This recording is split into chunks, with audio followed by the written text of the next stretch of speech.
there, submarine fans. It's Eric Ryle from the subvet.com. In a moment, we'll be bringing our special guest, Lieutenant Commander David Anderson, USN retired, for TSV Podcast 002. If you've recently found us by this video or podcast, you can find us and more information about our mission on the web at thesubvet.com. We also have a free daily news service where we post all daily news related to the world of submarines in all respects. You can join us on our Facebook group by searching for the Subvet and simply answering a few questions to verify your subscription. And if you prefer Twitter, find us simply at the Subvet and subscribe there as well. The Subvet is a user and viewer supported service including this broadcast. Although these services and broadcasts are free, donations are appreciated and can be made through PayPal at our donation section on the subvet.com. Now to introduce tonight's guest. David enlisted in the Navy August 1987 to become an electrician's mate at 20 years old after spending some time in college. He completed A school and was in the Nuclear Power School Class 8805. He did his prototype in Idaho Falls, Idaho on the S5G plant. Upon graduating, he was selected to go to special projects requiring a top secret clearance for the entire command to be transferred to the USS Parche SSN 683, which was undergoing a conversion and overhaul. More about that in a little bit. After making first class petty officer, he re-enlisted for orders to teach at Orlando, Florida Nuclear Pipeline A School in 1993. During his tour, David was picked up for the enlisted commissioning program to get his commission as an officer, although he did love teaching young EM3s out of boot camp. If this wasn't even enough, he also attained his Master Training Specialist designation. He returned to North Carolina to attend North Carolina State University with the intentions to get a degree in nuclear engineering. But due to Navy age restrictions about being commissioned before your 31st birthday, David changed his degree to a BA in Political Science and Criminal Justice in 1997, graduating magna cum laude and commissioned as an ensign in the United States Navy. He was required to go back through the Nuclear Power School pipeline again as a junior officer, going through Orlando for Power School, prototype in Charleston, South Carolina, and then a junior officer through sub school. David has served on the following submarines: USS Parche SSN 683, USS Wyoming SSBN 742 Blue, which he did 5 patrols as the MPA, the DCA in Tacoma, and USS Greenville SSN 772 as the navigator. He finished his career at ComSubPac and retired on April 30th, 2010 as a lieutenant commander in the United States Navy. He is a book author and also an online vendor of various submarine memorabilia, including challenge coins. He was previously married and has 3 children, Olivia, Oliver, and Annalise. But now he is currently married to his wife, Tracy Anderson, who also has 2 children, Colby, who is unfortunately now deceased, and Ryle. Tracy and Dave had recently had to deal with a tragedy together about Tracy's son, Colby, who was killed in a DUI accident as a passenger in February 2018.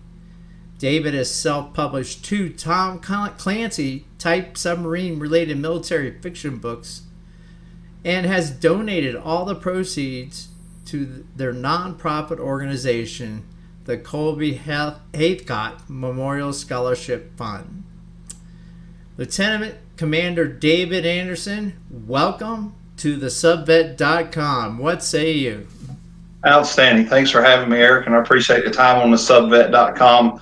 I'm really looking forward to sharing my story, talking about, my career, the great people that I served 23 years with, talking about, post Navy career transitioning out of the submarine force into the civilian world, how I got into writing books, how we ended up creating our charity after Tracy's son died in 2018, and what led me into doing the memorabilia coins and shirts and things like that. And if you notice, I got one of my Parchy shirts on, kind of a shout out to Yes, one I of the do best see that. crews That's a out great there. shirt. So thanks for having me. So we might have a lot to talk about tonight. So there could be a part two if you want to do it. We can do that. I'd That'd be just fine. love to do it. That's correct. Love to do it.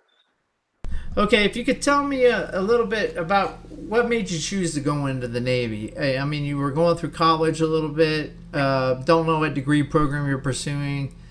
What Right. happened made you change your mind to go to the Navy? So my high school made everybody take the ASVAB your junior year. Scored high enough that Navy recruiters pretty much started calling the house and wanted me to go into the nuke field program. At 18, you're kind of hard headed. Didn't really want to do that. So I tried college. 3 semesters, a couple of dead cars, wasting the parents' money greatly. Kind of leads you to the point that you have to grow up and become your own adult. And I remembered the conversations with the recruiters from 2 years previous, and um, I'd been in that second accident that totaled my mom's car and stitches in my arm and that kind of thing. I called Oh her no. and called the recruiter's office the day that they pulled the stitches out of my elbow, and basically told the recruiter that I was coming to the office. I was signing. I was going to go into the nuke field program. He gave me, but you got to test and pass and this, that, and the other. I said, just sign me up. I'm coming in. And I joined the Navy probably about 4 months after that. So it wasn't long. I had to get out of the house and grow up, basically. So you qualified for the nuclear power program, which is a little bit more difficult. And so you took a separate test from the ASVAB, and you did fairly well on that. Right. Yeah, it's called the NFQT. I guess it may be something different now, but it's a nuclear field qualifying test. Uh, yeah, I did really well, and went. My goal was to become an electrician's mate. They don't really guarantee you anything coming. You come out of through boot camp, and toward the end of boot camp, they tell you what school you got selected for, and thankfully, I became an electrician. Um, you know, in that pipeline, you got the nuclear machinist mates, you got the nuclear electronics technicians, and the electricians, and it just seemed like that's what I wanted to do. They tell you, well, the mechanics are greasy, oily, dirty. The ETs, their first school was 26 weeks long, where it was only 16 for electricians. It's like I want to be an electrician, and thankfully, that's what I got selected as. And Kind of like the went needs for the Navy too, right? Yeah. That's right. That's right. They try to, uh, as we progress in the story of my career or whatever. When I went back to A school in '93 as an instructor, you build the school pipeline based on trying to balance out all the NFQT scores for the mechanics, the ETs, and the electricians. So I was just fortunate enough to get selected to be an electrician and do what I had planned on doing anyway. So, but I'll be honest with you, 23 years in the Navy, I learned pretty quick that if you really want something, you have to kind of earn it. And I can't tell you that there were very few things in my Navy career that if I wanted it, I didn't get. And you just have to work your way into them. You put in the effort and you'll get the rewards, basically. Yeah, the Navy's definitely a place. If you're willing to work hard, I mean, you can achieve some major things in the Navy, both Sure. enlisted and officer. This brings Right. up a good point because we're at that stage in your career. You said you went to Idaho for a prototype, and I'm kind of mixing what you've done in the civilian world post career as well. And you're making these challenge coins, and you told me a good story about what happened at Prototype where you had to ride a bus. Can you tell me Right. about that? So when it came time after you got through power school, that's a 6-month school. You're all put in for where you want to go to Prototype. And back then, you had 3 choices. You could go to Connecticut, you could go to upstate New York and Boston Spa, or you could go to Idaho Falls. Well, my kind of running buddies, we all wanted to go to Windsor, Connecticut together. And as luck would have it, they were short of people that volunteered to go to Idaho. So they came back to our class and said, we need more people to go to Idaho. And of course, nobody volunteered. And I was the only one out of my group of about 6 guys that I hung out with that got pulled out of a hat and got sent to Idaho against my will. But I'll be honest with you, the day I drove into Idaho Falls was the day I realized it was the right choice and the right place. And it was beautiful there. And obviously it was kind of late summer, just beginning of winter. It was bitter cold. But in Idaho, as a student, you lived in Idaho Falls, but the site was 60 miles outside of town. This is pretty close to Yellowstone, correct? Correct. Mm-hmm. So you're out there. So Idaho Falls, Idaho's kind of square on the bottom, and then as you look on the map, the left side kind of goes up, but it's in the lower right-hand corner. So you're close to Wyoming and the other states there, but so students weren't allowed to drive out to the site, so you had to catch a bus, 60 miles one way. 60 miles. Yeah, it was a ride. And if you were on the bus route at the beginning, you got on a bus an hour and 45 minutes before your shift started. You did 12-hour shifts. You came home, so you basically had enough time to come home, get off the bus, take a shower, sleep, get up, and go again. Because you work rotating shifts for 7 days. But the challenge coin we were talking about, when I make challenge coins, especially if it's a command that's decommissioned or no longer around, I try to put stuff on them that only the people that were there would remember. And so the back of the Idaho Falls Prototype coin has a bus symbol, and then it says, "Don't miss the bus." Because if you missed the bus and you couldn't drive out, most people, if you missed it, would jump in their car and go out to the last stop out of town hoping to catch it. But if you missed it, you were going to be late.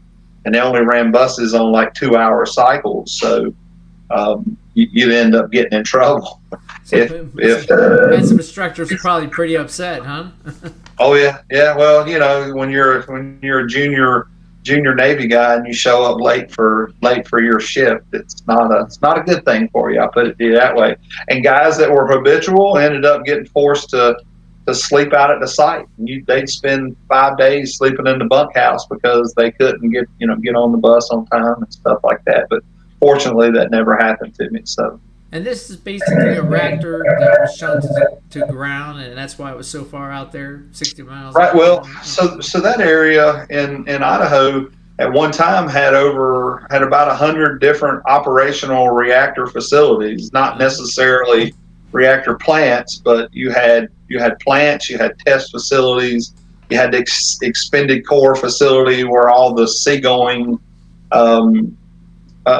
submarine surface ships, where they pull their reactors apart and bring back parts of the core to do testing on them to make sure that they operated the way they were designed. And so at end of life, they would check them. And so the expended core facility was out there.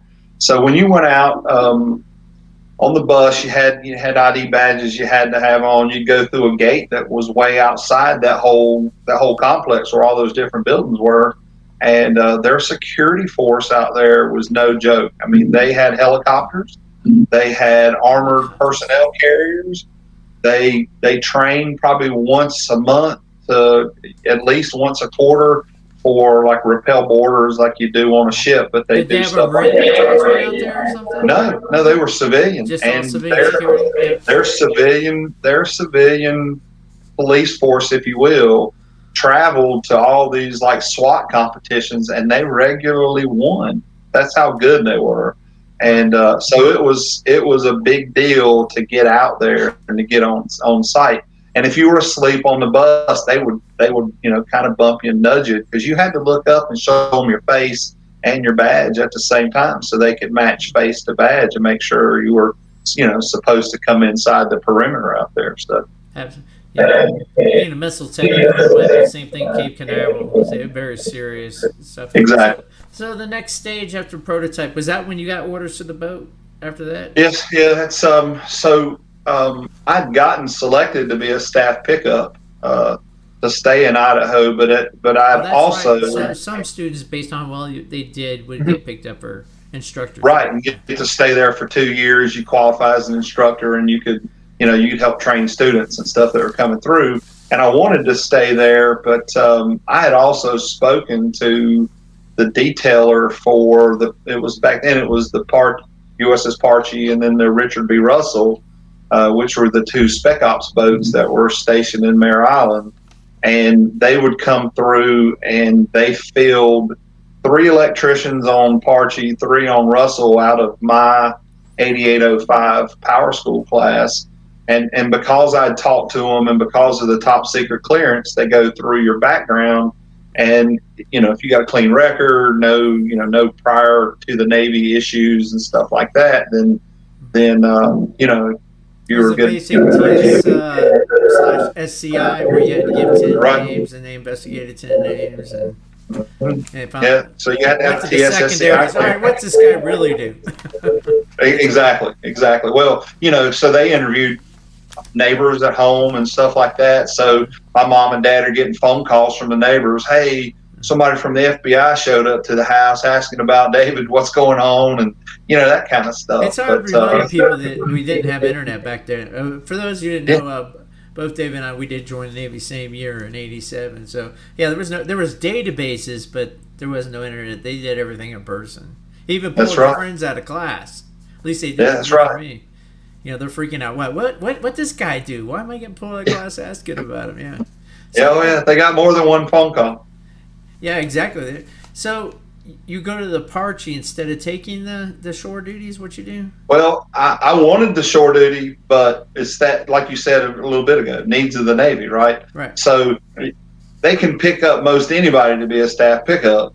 They can't find enough bodies to fill a TS/SCI billet on a special projects boat. So that outweighs by a long shot, and I got told, sorry, you're going to Parchie. So, a couple things. One, Idaho Falls was, it was great. It would have been great to stay there as a staff pickup and that kind of thing, but you either went to work or you drank and that kind of stuff. And there's no telling what would have happened to me if I stayed there. You know what I mean? As far as 2 years and that kind of stuff. Yeah, it's easy to compromise that way. Yeah, I don't know exactly what you're talking about. Right. And going to Parchie was the best thing that could have ever happened to me in my Navy career, because one, the boat was just that special. Okay. For the viewers, that's the Parchie in the picture behind Eric's head up there. And if you look, that is, they basically, when I got to the boat, they cut the bow, the nose cone off the original Parchie submarine. They moved it 100 and something feet down the dry dock, put a 100-foot section in the middle forward of the sail, and welded it all back together. And when I got there, that 100-foot section was empty, and you were walking on planks. You got there in the yard, so this explains the yard tour. Yeah, I wanted to know what that was about. Yeah. Yeah. So so it's one of those things where you sign that guarantee that says, for 99 years I won't talk about what the Parchie did and that kind of stuff. So we tell everybody that hump you see in front of the sail, that's where the bowling alley, the spas and stuff like that were. Yeah. But it was a special projects platform, and we got to put it all together. We got to put all the stuff in it. To this day, I've still got a bunch of great friends that were on there that were actually working up forward, and we were stuck back aft doing nuke stuff and probably had a lot of what I think used to call back in the day spooks up there. Right, that's it. Yeah, for the most part, yeah, we had a lot it And was. that's not a racist term. That was a term for Right. people that Yeah, were doing, exactly. I mean, more than top secret stuff, really secret. A good reference Yes. is, and I've referenced this before, is to read the Blind Man's Blood book. Right. And you can watch it on YouTube for free as well. Yeah. To get an idea of probably what you were doing on the Parchy. Yeah, and I mean they talk about she I think her first name was Sherry Sontag or whatever. Yep, that's correct. That's right. She apparently interviewed people that knew stuff and things like that, and and one of those can neither confirm nor deny, but it talks about the Navy's special projects and things that had happened prior to us converting the Parchy, and old Parchy as I'll call it, and the Seawolf and the halibut and the boats before, and then it goes into Parchy, and then it evolved from Parchy and Richard B. Russell into the Jimmy Carter. And Carter kind of took over for Parchy when they decommed Parchy in '90. What, was the Russell a special project boat as well? Yeah, Richard B. Russell was. I did not know that. Yeah. Yep, we were one of the two boats. While we were in the yards, they were having to do all of the the deployments, if you will, for project stuff. And then after we started doing sea trials, if I remember right, middle 1990. Yeah, that'd be about right because I qualified and listed Dolphins September 4th of '90. So that was after. Right? What's that? That was your qualification boat? Yes, right. Yes, because they wouldn't send the nukes. We had too many like testing and stuff like that, hot ops, cold ops, all the kind of things you do after a refueling overhaul. So we didn't get to go out to sea and get our Dolphins on another boat. It's hard to get your Dolphins when you're in yards. And right. We had nukes from like a new commissioning Ohio class, like the Wyoming. They would come out with a grant, and they would get our Dolphins that way. Right. But that wasn't the case for you, though. No, none of the nukes got to do that. The Ford guys, a good number of them went out, but now kind of a funny story. When we went out for our very first sea trial, I would guarantee you that about 75% of the command had never been to sea. We had that many, like, I'll call them junior, but everybody was provisionally qualified on watches. We went out to sea, did about probably a 5-day underway, came back into port, and basically, like if you were like all of us electricians and stuff, right? We all sat in a big circle, and you handed your qual card to the guy next to you, and you just started signing off all the provisional qualification stuff that the engineer signed off in the shipyard that said you knew how to do it. You just needed to do it out at sea. So you passed your cards around. Everybody signed off their cards, and now you're really qualified. It's probably a good thing Rookover wasn't there, huh? Yeah, exactly. I mean, that whole provisional qualification stuff in the SORM is it's outlined, and we followed the letter of that law. But you get back into port, and everybody just signed off qual cards to get everybody kind of taken care of. But our first underway in that photo behind you, when you get out underneath the Golden Gate Bridge, they call that area the potato patch for some reason. The Napa River flows down out of Napa, comes around and that San Clemente. Right there. Right. That's right. That's a good shot right there, yeah. And in the photo, we're inside the Golden Gate, across from Alcatraz in that photo. And so Alcatraz would be off to the right as you're looking at it. But once you get out from underneath the Golden Gate Bridge, it's called the potato patch. It's real choppy. Well, when we were at the pier getting ready to go underway, the corpsman came through the boat and asked everybody, hey, anybody want Dramamine pills? And so for the most part, all my buddies and stuff are like, nah, we don't need any Dramamine. We don't need it. And when I was 12, my dad took me deep sea fishing. I puked for 12 hours. So I told the doc, I'll take some Dramamine. So, of course, I got called all kinds of, names and this, that, and the other and whatever. Well, when we hit the potato patch outside the Golden Gate Bridge, All of my buddies that were giving me grief were all seasick, and so basically I went around and kind of kicked them when they were down, if you will, and told them, I guess you should have taken the Dramamine, but Yeah. But we went out, we did all the sea trial stuff, and then for the next, And what year was basically, this? What year was this? I'm sorry. that was 90 and 91. And Right as then, Desert Storms happening, right around that time. you're right. Yeah, so I got there in '89. So within about a little over a year, we were ready to go out to sea and do sea trials. And then 1991, and so from that period until June of '93, we were doing all of the sound trials up in Alaska. We had to go do torpedo certs, and we had to go do the atypical TRE and the ORS and that kind of stuff. But we also started doing a bunch of underways where we tested the bowling alley, and we tested the spas and all the stuff that we stuck in that forward cone section, right? For the reactor, of course, and all that stuff. Right, right. So you spend a lot of time doing that. Yes, and I was there until June. I transferred basically June of '93. And so that 4-year period there, I was blessed enough to be around a lot of great individuals. Our captain was now retired Admiral Miles Walkendorf.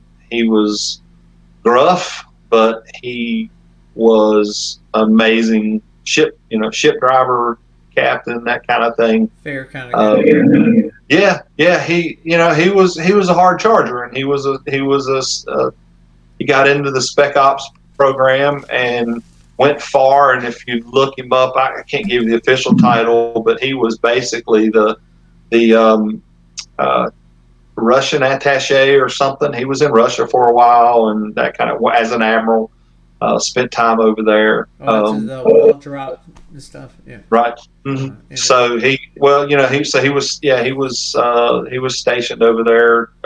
One of his later commands after he, made admiral, but he was a great captain, fair with the guys. If you worked hard for him, he took care of you. So, and then, like I said, there's guys off the boat that I talk to all the time.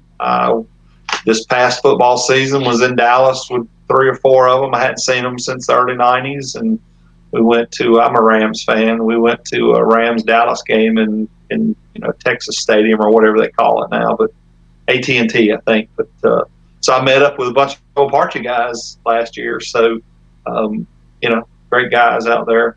I can name them all for you. What's that? They're the best friends you ever have in the Navy. Yeah. And you never. You can't. It's hard to find that in civilian life. It's hard to find people that are that brotherhood. That like-minded. People talk about a brotherhood, but it's not the same. It's not in the Navy or what these guys have been doing the last 20 years in Afghanistan and Iraq. Completely different. I wanted to bring something else because I like cross-referencing what you've been doing and going back with your training again.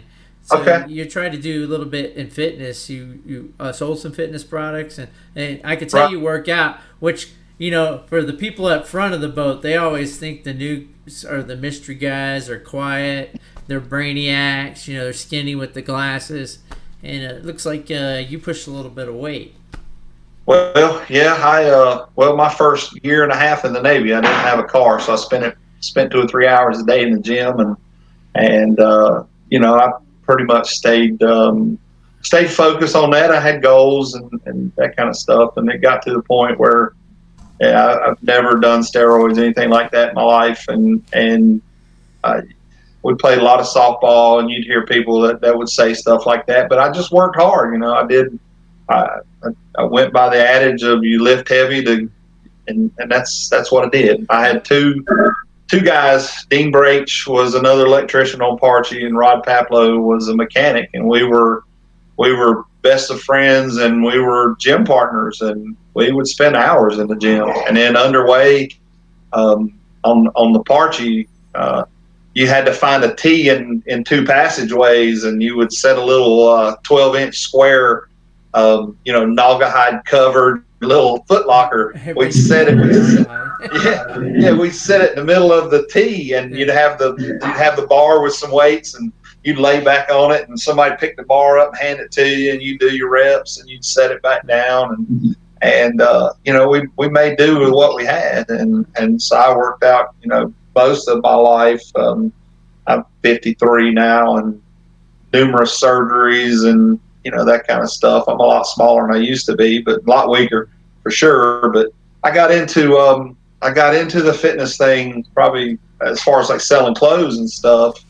Probably 4 or 5 years back, I guess. Me and a friend of mine were at a bike rally out in the Outer Banks in North Carolina, and this drunk guy stumbles up, and my buddy was a pretty big guy too, but this drunk guy stumbles up to me and he's like, "Dude, you're like bigger than God, man." That kind of thing. He was drunk. And, I said, "Nah, dude, nobody is," or whatever. But we started this apparel line together, and it was called Bigger Than Gods with an S. And we played off all of the like mythical gods and stuff. So like the guy we used for our emblem, in one shirt, he was smashing Thor, and he took Thor's hammer, that kind of stuff. And so we kind of played off that for a while. But when you sell clothes at bodybuilding shows and powerlifting events, and I spent the first year and a half fighting off. I'm in the South. It's the Bible Belt for a reason. It's called that. Yeah, where are you fight off again? I didn't ask. I'm from North Carolina, so I'm where you went to college. Right. Okay, yeah, that worked. Right. Okay. So when you spend hours explaining to people that the term "bigger than gods" with an S refers to mythical gods, I mean, literally, people would come up, and I'd start getting the church sermon about nobody's bigger than God, and it's blasphemy for you to put this on a shirt, and that kind of stuff. And so I ended up changing the apparel name and became Iron Addictions. But that's what got me into the emblematic stuff. And after I'd gotten into that, that's when I started making Submarine shirts and trying to sell shirts, because when I look online, or if I look on Facebook, I mean, there's some cool stuff out there, but there's also some not so cool stuff. You know what I mean? And I wanted to create something that was different. Go ahead and say your website real quick, by the way.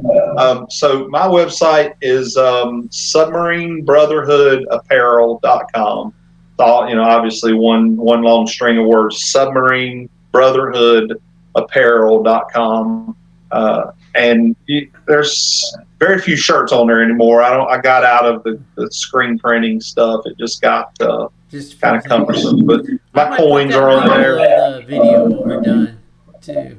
I had another question. Do you think working out like you did helps you achieve? Because we haven't gotten into the rest of your career. Did it keep you focused and what you wanted to do in your Navy career and the heights that you went to? Yeah.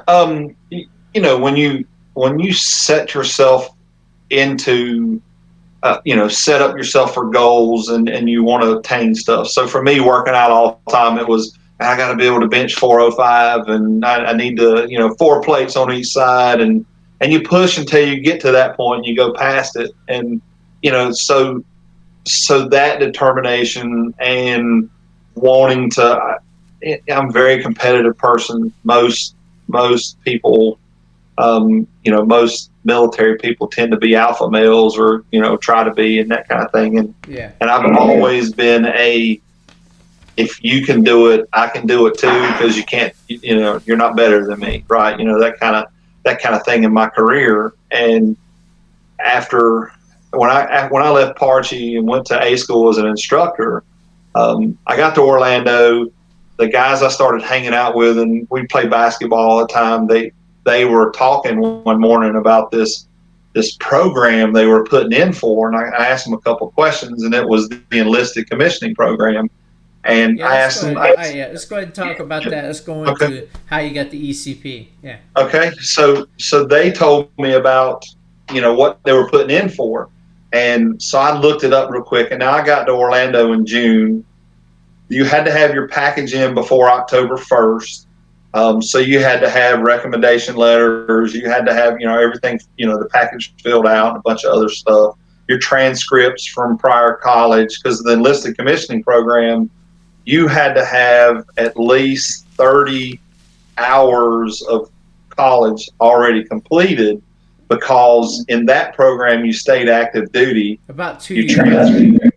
Well, you got up to 36 months if you were going into a engineering program, 30 months if you were going into a non-engineering degree, right? Okay. So you had to have 30 to 36 credits before you to even apply for it. So I put together a package real fast. I turned it in. There were 8 people out of the command there at Nuke Field A School and Nuke Power School that put in for the ECP. I was ranked 6th. There were 5 staff guys that were ranked ahead of me and 2 students that put in for it behind me. And because I was new to the command, I got ranked 6th. Well, they came out. So the students that you were teaching could put in for it too? Because they were, a typical nuke story is you guys went to college and dropped out of college or failed out or whatever, and then they came in the Navy, right? It's an atypical kind of nuke thing. You either did, most people that were nukes, you either didn't have money to go to college, so you didn't, or you went to college and you dropped out, or even some of them were most of the way through with college and couldn't afford it anymore themselves, and they came in the Navy. But so the day they told me that I didn't get accepted for the ECP that year was the day that I downloaded the instruction for the next year, and I literally started that day putting my package together. So the first time you applied, you did not get it. I did not get it. Okay.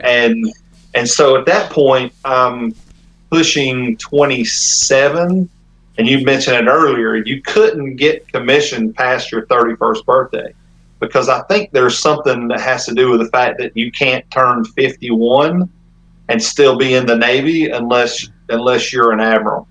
Something to that effect, right? And on top of that, since it's an engineering program, you're regular line officer once you're commissioned instead of so we were unrestricted, right?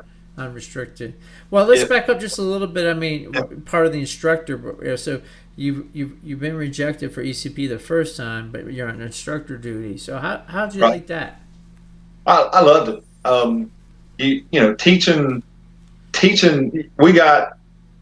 When you got out of boot camp as a nuke, they marched you across the base over to nuke school and A school, and they mustered you over there. We picked them up. You separated them. Here's all the electricians, the ETs, the MMs. You gave them a barracks room, and then you started their pipeline through A school to get their rate, and then they go to power school after that. So I taught EM systems, which was week 8 through 12 out of 16. So they got through their basic electricity and basic math and that stuff, and then came to us for us to teach them motors and generators. Talking about? What's that? This is the A school we're talking about. Right, A school. They don't know if they're going to be an EM or MM or. No, they know. You know that in boot camp. Come out of boot camp. They come out with the designator already. Okay. Right. So they come out of boot camp. They know that they're either electrician, electronics tech, or mechanic. We get them. We start teaching them, and we take them. And then once they finish their A school. So they come out as a nuke. You come out of boot camp as an E3. You finish A school and you become an E4. And then during power school, there were 2 things. You either hit 2 years in the Navy and you could star re-enlist for E5, right? And get and then, or you took the E5 exam and you passed it and you made E5. So I didn't re-enlist for E5. I made it off the test. So when I showed up at Parchie, I put on E5 right as I got there, and then so 2 years later or whatever made E6. So most nukes are E6s so your by career the was kind of like in your hand. A lot of nukes they re-enlist because of the money. right. It's money. It's a There big thing. sometimes could be a significant amount of money if you re-enlist. Yeah, back then we thought it was significant. Now, good That's Lord, nothing. I mean they're re-enlisting for $90,000. But I still, mean it's crazy now. Yeah, it's a lot of money. Yeah, but so as an instructor there, I mean I taught. I was an instructor for probably 10 classes of kids. I was there when they brought females back into the nuke power program to go on surface ships. We spent that first year I was there, so mid 93 to early 94, we had to do all the sexual harassment and fraternization and all that, all that, hey, you've got to live a life now where you have female students, you know what I mean? So we had all that training for the staff guys and stuff. And then the first batch of females were going to be fleet females that wanted to convert to become a nuke, and they were going to bring them back. But one by one, they all rejected the program and said they didn't want to do it.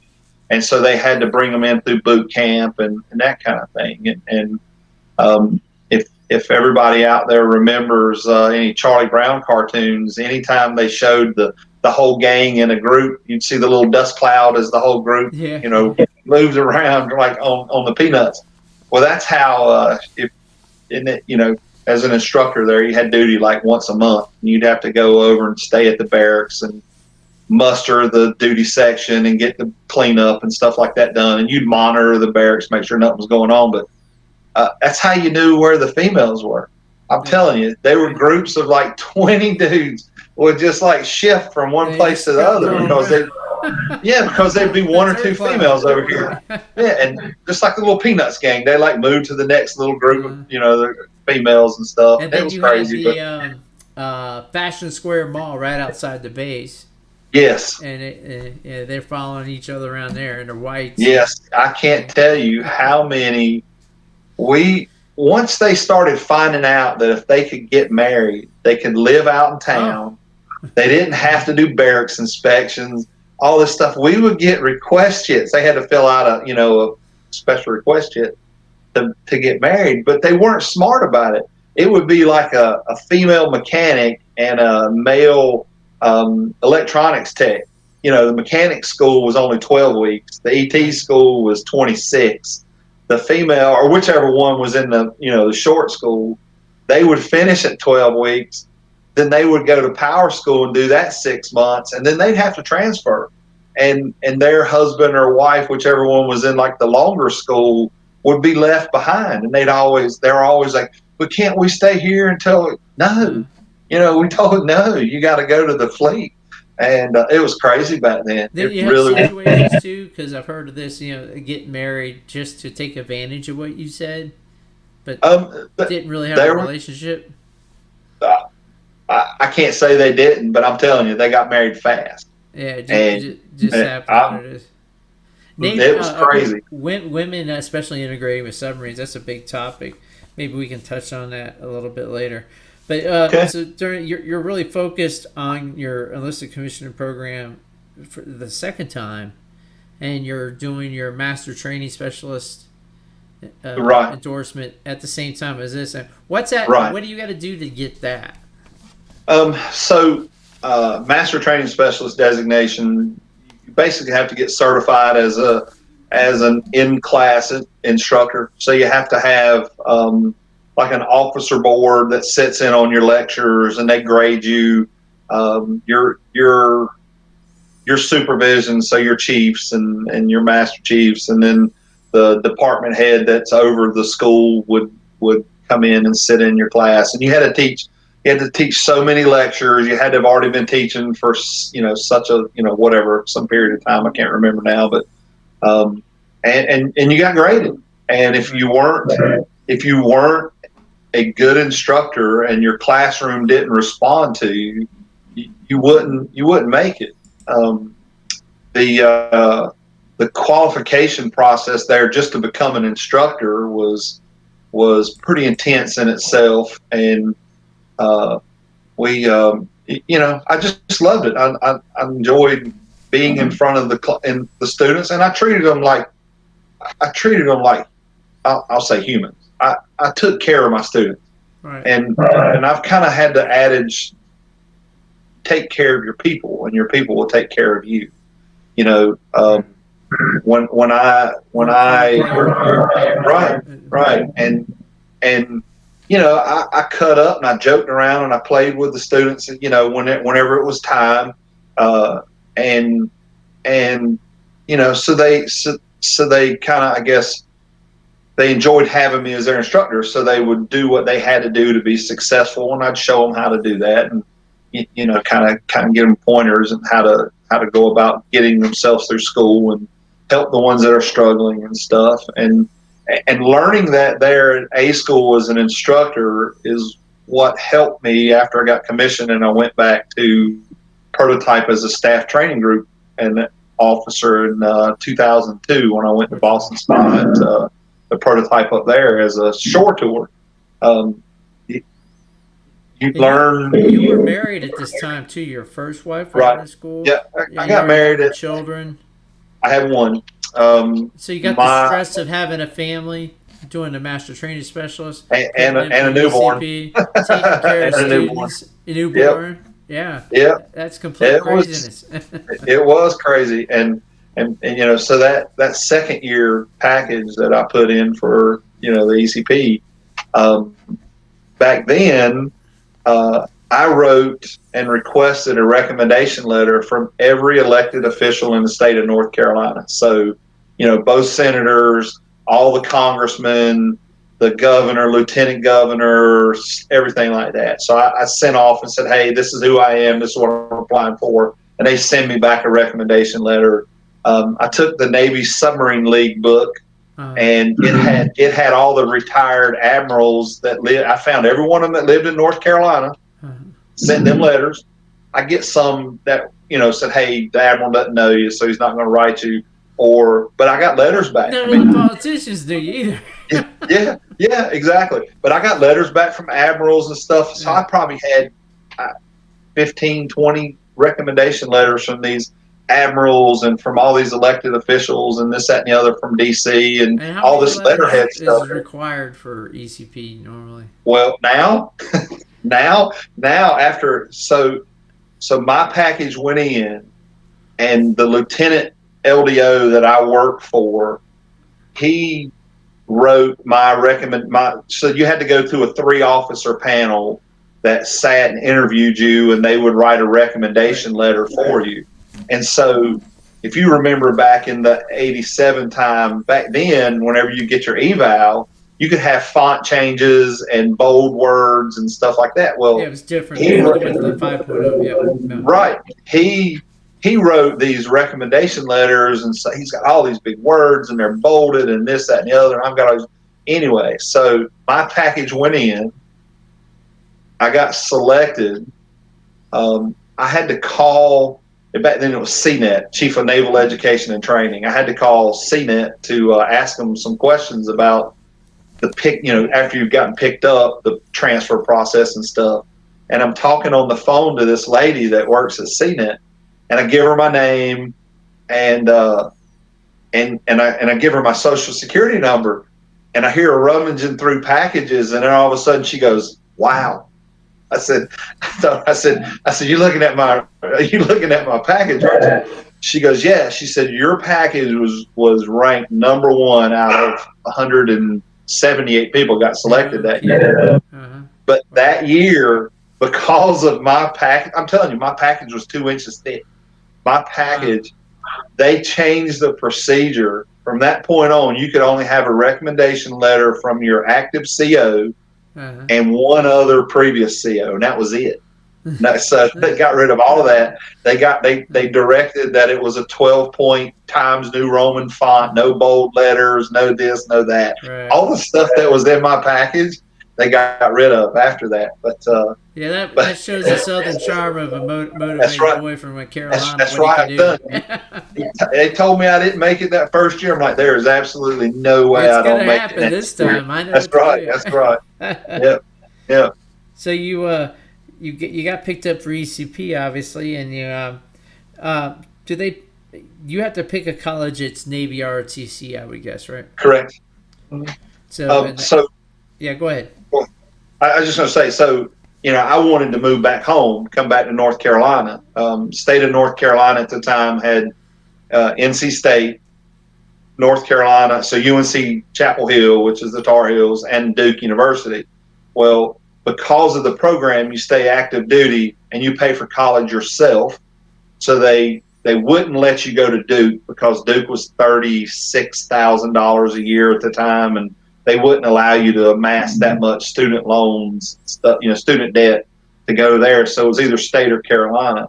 I've been a Tar Heel fan all my life, but they want you to go into an engineering program Right. so that you can get an engineering degree and then come back into the fleet. So like a They really STEM-like program, undergraduate STEM. they really want you to come back in the Nuke pipeline again with an engineering degree and that kind of thing. So I got accepted into the Nuke engineering program at NC State. I transferred there week one. The dean of the engineering school, I had to go meet him. I'd taken calculus 1 and 2 in 85, 86 before I joined the Navy. So this is now 95, 96, is 10 years later. The dean at the engineering school said, hey, back when you took it, analytic geometry wasn't part of calculus 2, so we're going to make you retake calc 2. So I walk in this classroom. I walk in this classroom. It's 10 years removed from calculus.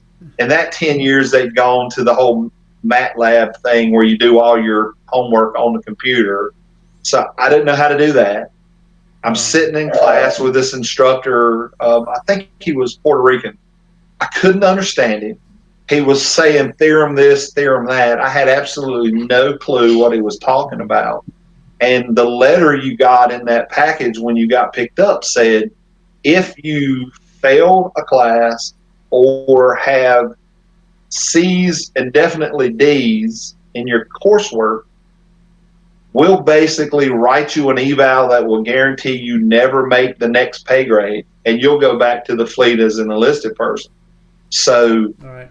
I know there's no way I have enough time to jump back, take calculus 1 again, because of that 31-year age thing that's going to, the hard stop. I have to get commissioned before I turn 31. So the only other degree program that interested me on the other side of campus was criminal justice. So I dropped that math class in the drop window so I wouldn't get a grade. So how'd you work that with?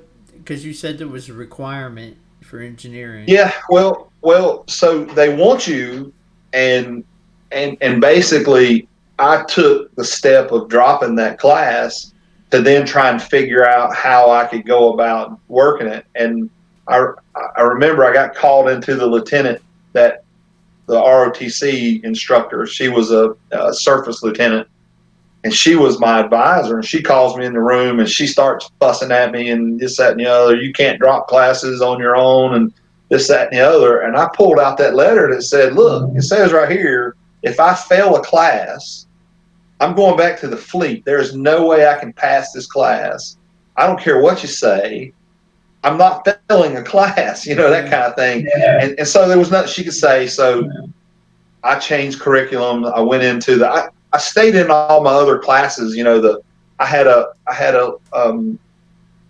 one or two like nuke engineering core classes that, like sophomore, junior level, that were like theory related. And I passed those and did well in those. It's just I couldn't do that calculus. I just didn't have enough time to learn it on my own. And no TA sitting in a computer lab wants to teach somebody that's supposed to be basically a junior how to use MATLAB and stuff. Yeah, I tell this story all the time. I remember it was it 96? We got a direct order because the captain was really big on getting an email we signed an order saying we would check our email every day, and it's hard to believe you would have to sign something like that. But it was very difficult for us to join in the 80s that were working on IBM Selectric 3s, triplicates all the time. And then you started out on the word processor little laptops that were bulky things, and we didn't like that. But the computers, it was hard for us to make the transfer over. And then you going to college, even worse. Mm-hmm. Yeah, and once I transferred over to the political science side of the college, it's all about writing at that point. As long as you can write essays, or you can write reports and that kind of stuff. And I went to the non-engineering statistics class. All that stuff was easy to me, easy for me. So I enjoyed it. I had some really, really good classes and professors and stuff. And all my buddies growing up, the ones that all stayed home where I'm from, all became police officers in one shade or another. And that's what I wanted to do at one point before I went in the Navy. I thought I would end up being a highway patrolman. But in that period of killing a couple of cars and dropping out of college, I had about 13 points on my license, and I figured there's no way they'd take me. Yeah, exactly. You're not going to be a highway patrolman, so I went in the Navy, right? But no, I enjoyed that, that part of the curriculum, and the net effect of it is I needed to get a degree to get commissioned, and so that's the whole goal, right? So the political science degree. Right. And so I graduated in December of 97. I turned 30 in June of 97. So, I'm one semester. That was my last semester basically to finish school. So and did very well and graduated, that's pretty much top of your class, right? Or right. The type yeah, I mean, a little over 3.7 average or whatever is what that kind of all plays out to. But now, did you start dealing with a detailer at some point, like right before you graduate? You start kind of trying to deal with where you're going. So about 6 months out. So if I graduate in December, that summer would have been selection process time, where you say what you want to do and stuff. And the whole reason why I went submarines was, I kind of alluded to it a while ago, was I got seasick 12 hours, throwing up when I went deep sea fishing with my dad at 12. And you watch any old World War II movie or any Navy ship, surface ship thing in a typhoon or in a hurricane, and you watch them bouncing up and down, and I'm like, no way, I'm not getting sick. So I knew coming out of college that I was going back to submarines and going back in the new power program again. So, and people don't understand why you pick submarines because of seasickness. It's because once you get underwater, it's smooth sailing. Like sitting right here, like sitting in your living room. Everybody thinks we got windows on board too, and when you're on the surface, there's no windows, so you got no reference. It's a round hole. You're rolling back and forth. You get real sick, and then everybody's like, "Dive! We gotta get this thing underwater." Yep. As soon as you're underwater, you're good to go.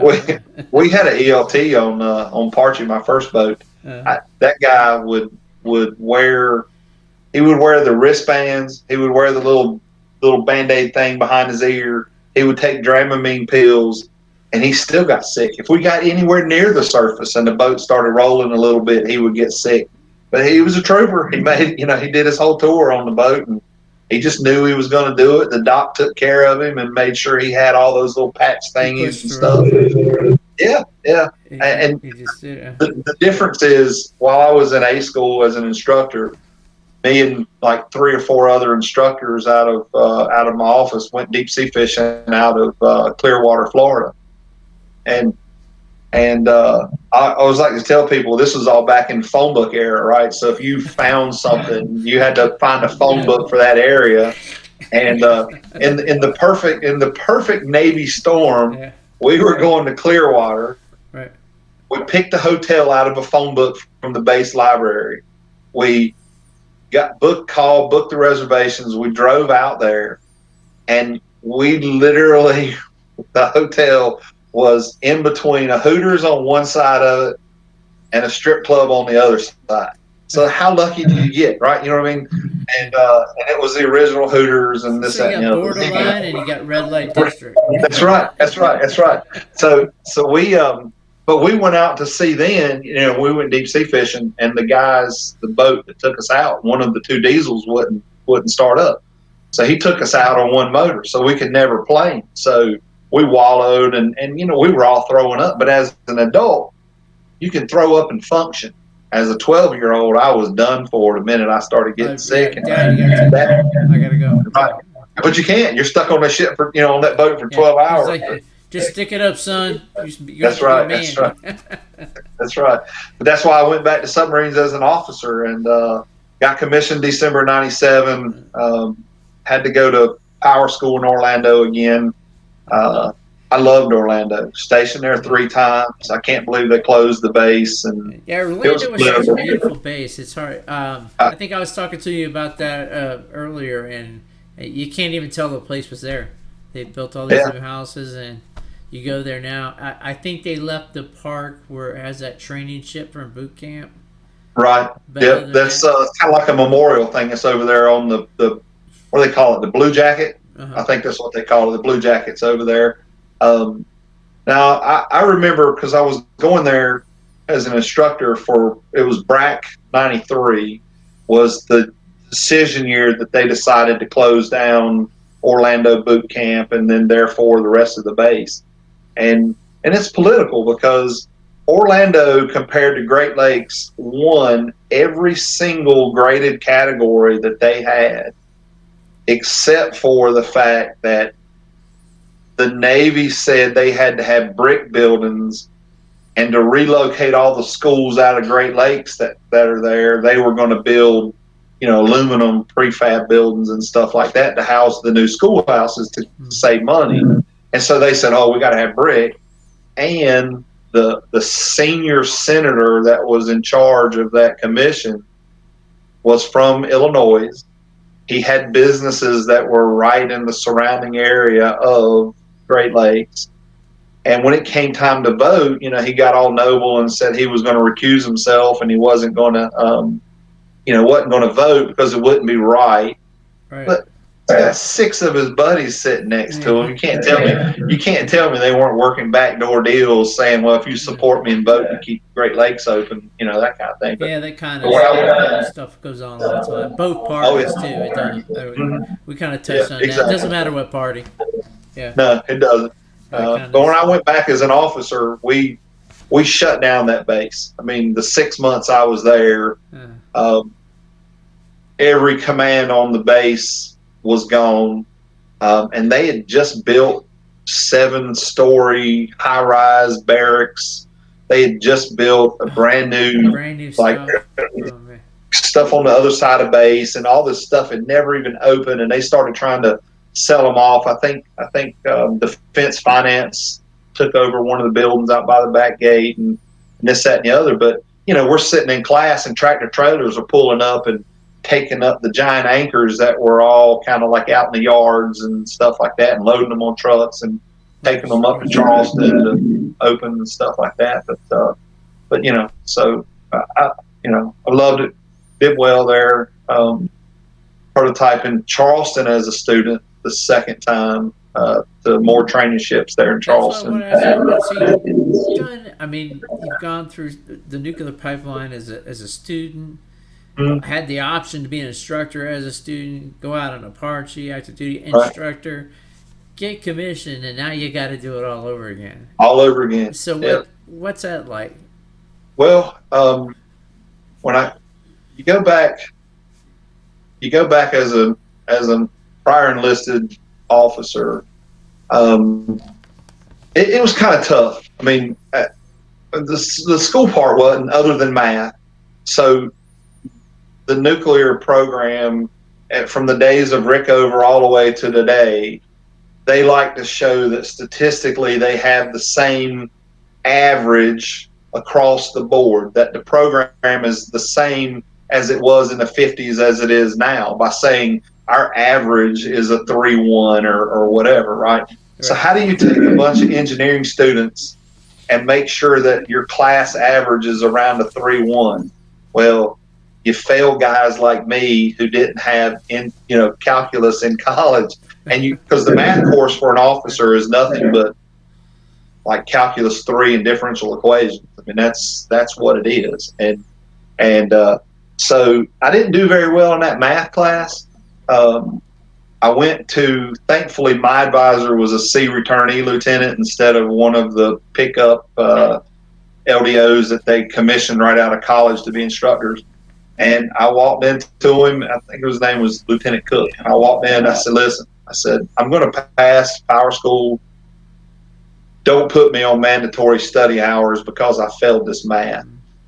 And he basically said, "I'm not worried about you or whatever. I won't put you on mandatory because you could get mandatory 25, which meant you had to put in or more, at least 25 hours of study time." I want to touch on this because the same thing in the school I went in for Swazi, program, a dam neck. It's not something you have to experience in college. So if you don't do well, and what means not doing well might be you got below 3.6. It could be some, and next thing you know, you got an extra 20 hours or extra 25 hours on top of your 40-hour week. Right. I mean, I remember guys that were on mandatory 45s. So do that math. 7 days, you're doing at least 6 hours of study time a day. That means you get out of school at 1600. You got enough time to go to the chow hall and eat dinner. And then you got to come back in and sign in, and you're studying until almost midnight every single day. And so like I said, I was fortunate enough he didn't put me on hours. I did well enough in all the other classes and stuff, and we made it through. But the funny thing about our power school class, because we were the next to last class in Orlando, we only have one officer section. Usually the officer side has about four or five sections, meaning 20 to 30 students times 4 or 5. But we were the only officer section there, and there were 23 of us. There were 14 commissioned officers and 9 civilians because CAPL, which is the Kessering, Atomic Power Laboratory, and Bechtel Bettis, they're the ones that staff the prototypes, right? So they're run by a civilian company, and they send civilians that they hire out of engineering school to go get qualified, just like the officers do, to be instructors at the prototypes. So 14 officers, 9 civilians. Out of the 14 officers, 9 of us were prior enlisted. Out of the 9 civilians, 5 of them were prior enlisted. So our whole class, for the most part, had gone through power school as an enlisted person. So our class had the attitude of, as long as we pass, it doesn't matter, right? You know what I mean? We didn't, because you always had that one guy that went for the watch, right? The watch was the highest GPA or whatever. You won something, a watch or whatever, something like that. But nobody in our class wanted it. And so we put in minimal stuff. Yeah, because we all knew, you knew the game, you knew that, you'd already been through and stuff. And I played softball like 5 nights a week in Orlando, and that kind of played out in town and stuff like that with people that I knew. And the benefit of all my prior enlisted time, there were guys that were there that were instructors that I'd been stationed with, on the Parchy and or had gone through prototype and power school with them, and they'd all came back as instructors too, and that kind of thing. But anyway, so that 6 months was good for the most part. Very, very few issues there. And then prototype, I go to prototype, and so the Parchy was an old S5W plant, which is one of the designators for the Corps. Right. And you go to prototype in Charleston, it's 2 S5W old submarines that those are the 241 for Freedom that were tied up to Naval Weapons Station. Right. One was the Woodrow Wilson. I can't remember the other one. So Daniel Webster and wasn't the Wilson? I could be wrong. 635. Hang on. Lord. Yeah, I got my extra computer here. I could probably look it up, but I got a coin that's sitting right you over got here some coins, huh? somewhere. I'm sorry. Yeah. Now if I can make myself. You Yeah, said to the cut the Daniel missile Webster. compartments out of Sam Rayburn. The Sam other one was the Rayburn. Sam That's Rayburn. right. Right. So just to Right. explain that, because of the SALT II treaty, all the 41 for freedom boats had to be decommissioned. That was because of the nuclear weapons treaty we had with Russia, even though the Cold War had ended. So they did take 241 for freedom boats, cut the missile compartments out of them, weld them back together, and they turned them into training Right. reactors. Basically, weld them to the pier at Naval Weapons Station Charleston, which is another great place to have duty, by the way, because I was stationed there Yes. too. So Yes. So when I got the prototype, so now you have an ensign with his butter bar that shows up at prototype, and I'm wearing my Silver Dolphins. And back in those days, midshipmen would go on midshipman cruise for the summer, and you'd have captains that would basically give him officers Silver Dolphins on their midshipman cruise. They cut out most of the qual card. They let them do a few things here or there, and they give them this little, unfortunately. give them gimmies, right? And as an enlisted guy that earned your dolphin, That hurts.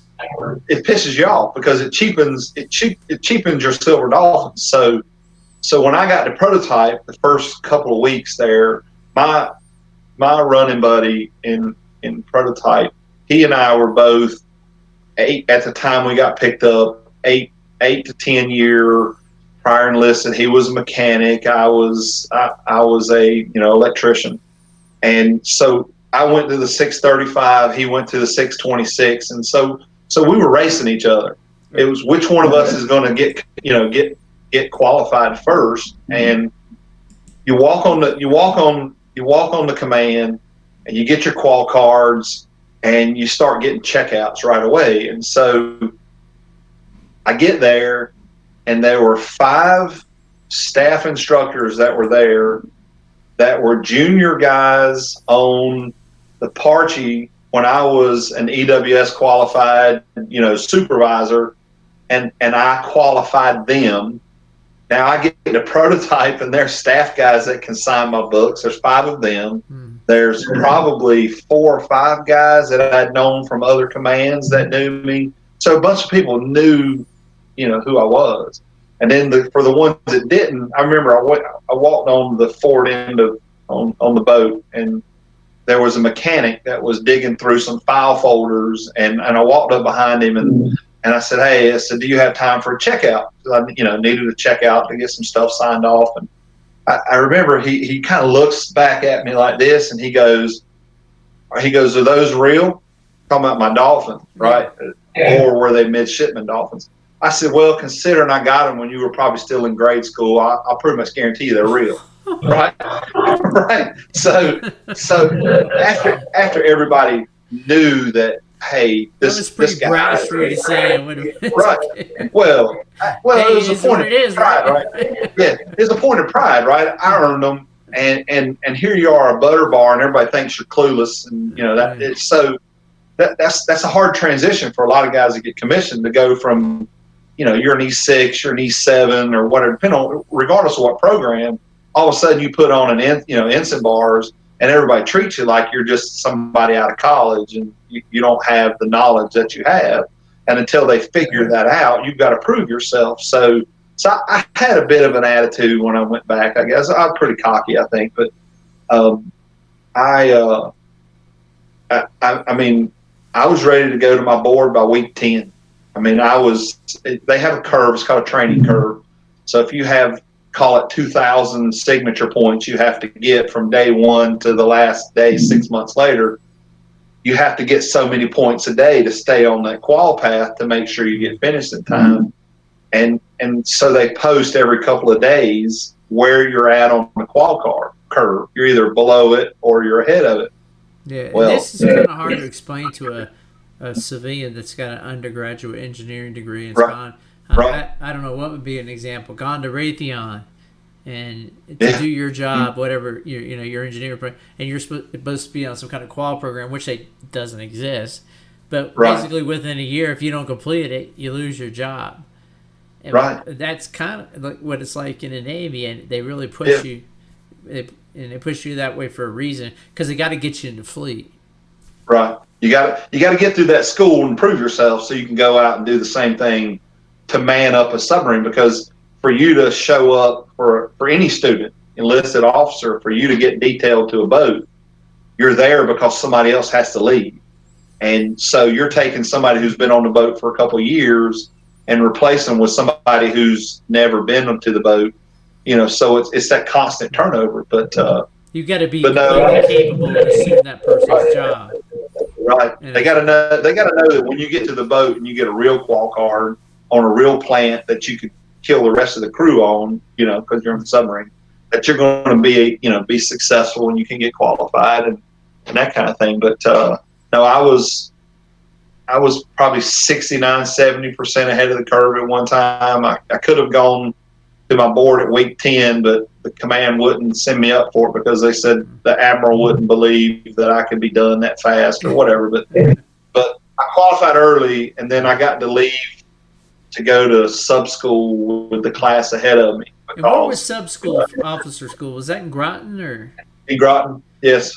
So you, as a sub, you stayed in the. You remember Groton? You remember the Ssell chalet? Yeah, I remember the officers up there training all the time. They had a separate building. Right. We had to stay in what they call it, the Ssell chalet, or it was that hotel that was on the top of the hill, way up there, or whatever. And that's where they housed all of us. And you went to what's called Submarine Officer Basic course, right? SOBIC. And that's where you learned all of it. Basic navigation and fire control. You stayed out of the reactor. You started to learn the front end of the ship. Front end. Weapons. What they call fighting the ship. Oh, okay. Yeah. Ship driving.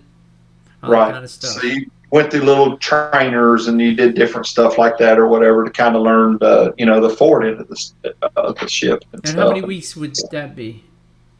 13, if I remember right. I think it was 13 weeks. I know some. So my wife at the time. So I went to power school by myself for 6 months. I went to Charleston for 6 months, and then I went to, and that's why when I shouldn't say 6 months. I should have been there 6 months, but I qualified and left 8 weeks early because she and my oldest daughter stayed in North Carolina while I was going from command to command, so they wouldn't have to move 3 times until I got to my first submarine. We should remind people that you were a father at this time, raising a family. On top of all this pressure and getting all this done at the same time. So, I mean, that just kind of adds on to everything else that's happening. So you got, was it needs of the Navy, and based on how well you did in the sub-school program, what boat you got? Because you got the Wyoming next. Right. They give you a boat out of prototype. And originally I got orders to Maine Blue. I was supposed to go to USS Maine. So you knew before you went to sub school what? Correct. Okay. Correct.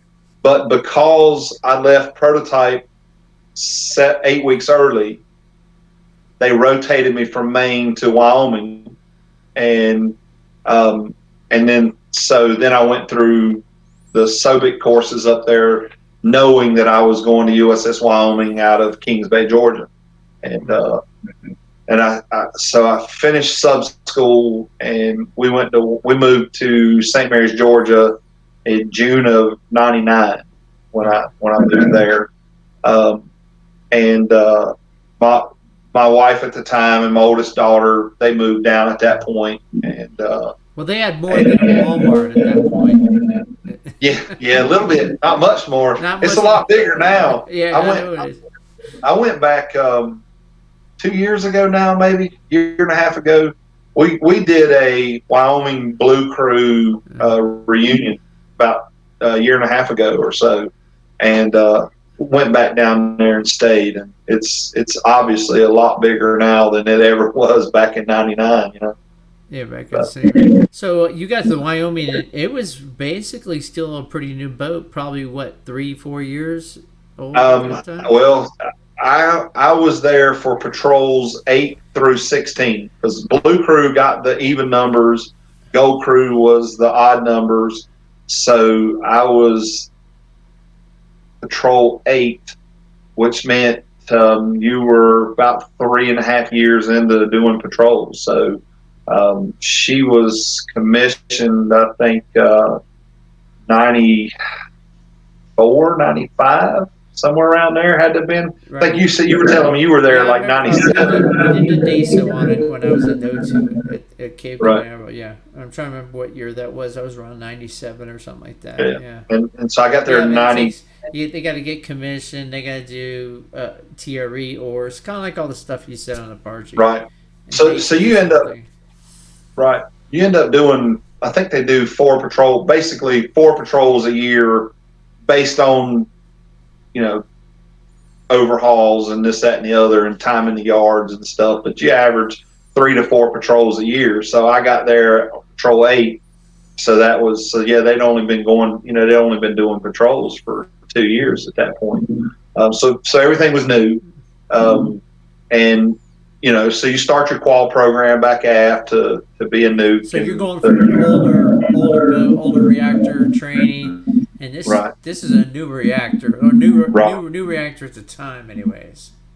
Correct. So So totally different controls and the Tridents are natural circulation plants, so you had to learn that. right. Basically at slow speed, you turn off all the pumps, and the way it's configured, hot water goes up, cold water goes down, so it just basically flows water through the reactor core. But you can only do that up to a certain power, right? So when a Trident goes alert, which is for anybody that's watched Crimson Tide, that was the whole missile shooting thing where Denzel Washington and That's the one where Denzel Washington should have been shot in the first 20 minutes, and the missiles would have gone down. correct for exactly for refusing orders and Yeah. stuff like that, right?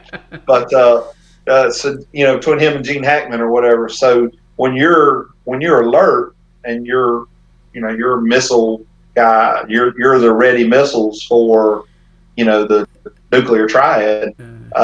You're in natural circulation because 6 you want to knots turn off. anywhere. Yeah, Right. You want to turn off as many things as you can to not make noise so that you can't get detected. I read somewhere that the Russians said that the Tridents were so quiet that they looked for a hole of sound, because normally underwater you hear biologics, shrimp clicking and everything, and they would attempt. I mean, they never found us that much. Yeah. That's how they would find as a whole sense. I'll be honest with you. In further down the the career, once I got to Greenville and we started doing fast boat type stuff, it's the same thing with doing ops with diesel boats. We did ops with Korea and South Korea and Japan and stuff like that. And I'm here to tell you, you can't hear a diesel boat either if they're on the batteries. And diesel boats are the best quiet. Those was it Danish or Swedish, the air independent propulsion plants? That's getting really big. The Germans building a lot of them too. Yeah, that's a hard boat to deal with. So when you do ops with those guys, I mean, the Navy has all these water separation rules so you don't crash into each other.